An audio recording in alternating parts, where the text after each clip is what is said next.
আসসালামু আলাইকুম আরহামতুল্লাহ। সুপ্রিয় দর্শক, আশা করছি আপনারা আল্লাহ তাআলার অশেষ রহমতে ভালো আছেন এবং সুস্থ আছেন।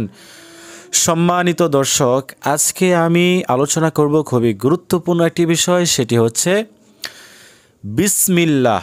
শুধু বিসমিল্লাহ 7 বার পাঠ করে পানিতে ফু দিলে ওই পানি পান করলে কি লাভ হয়।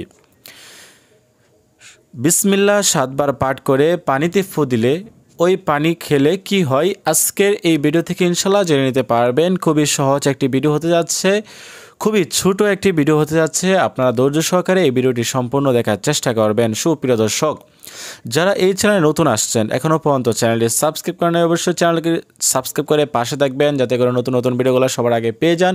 আর এই ভিডিওটি যদি আপনার কাছে ভালো লাগে, অবশ্যই একটি লাইক করে দেবেন এবং কমেন্ট করতে ভুলবেন না।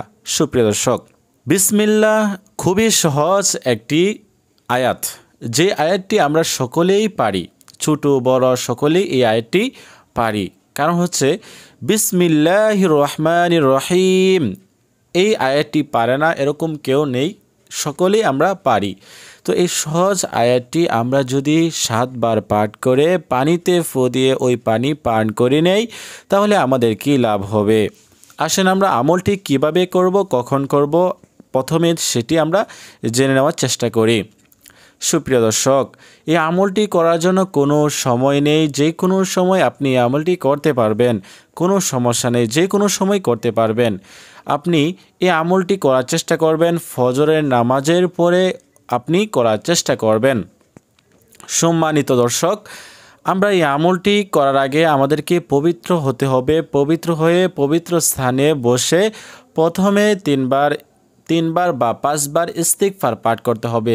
যেরকম আস্তাগফিরুল্লাহ আস্তাগফিরুল্লাহ আস্তাগফিরুল্লাহ, এরকমভাবে আপনি 3 বার 5 বার ইস্তিগফার পাঠ করবেন। পাঠ করা শেষ হয়ে গেলে আপনি 3 বার বা 5 বার দুরূদ শরীফ পাঠ করবেন।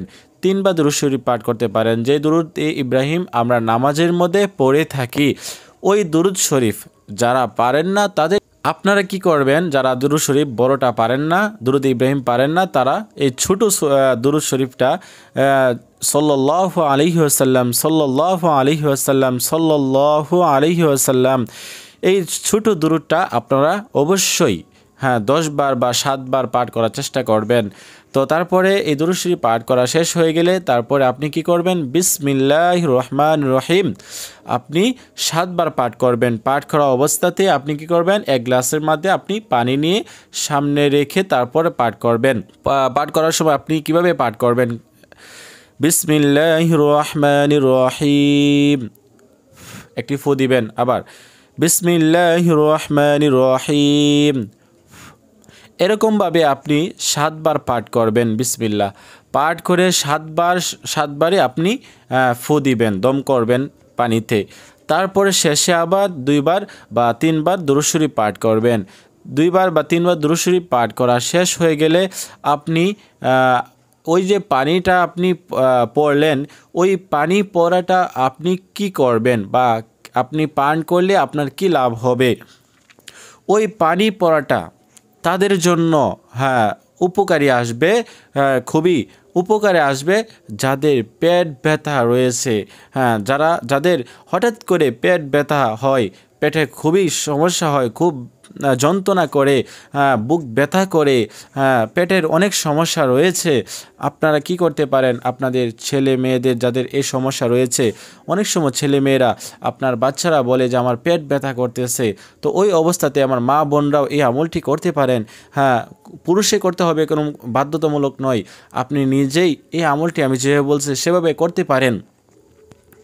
আপনি যদি এই আমলটি এভাবে করে পানিতে ফু দিয়ে ওই পানি যদি আপনার বাচ্চাকে খাওয়াইয়া দেন, তাহলে আপনার বাচ্চা সুস্থ হয়ে যাবে আল্লাহ তাআলার রহমতে। এই জন্য আমরা এই কোরআনি চিকিৎসাটা করার চেষ্টা করব। আল্লাহ তাআলা বলেছেন যে তোমরা এই কোরআনের মাধ্যমেই চিকিৎসা করো, কোরআনের আয়াত দ্বারা চিকিৎসা করো। সেজন্য আমরা এই কোরআনের আয়াত দ্বারা বিসমিল্লাহির রহমানির রহিম এই আয়াতটি দ্বারা আমরা কি করতে পারি, আমাদের চিকিৎসা নিজেই করতে পারি। তো আজকের মতো এ পর্যন্তই। সকলে ভালো থাকেন, সুস্থ থাকেন, সেই কামনায় বিদায় নিচ্ছি। আল্লাহ হাফেজ। আসসালামু আলাইকুম ওয়া রাহমাতুল্লাহ।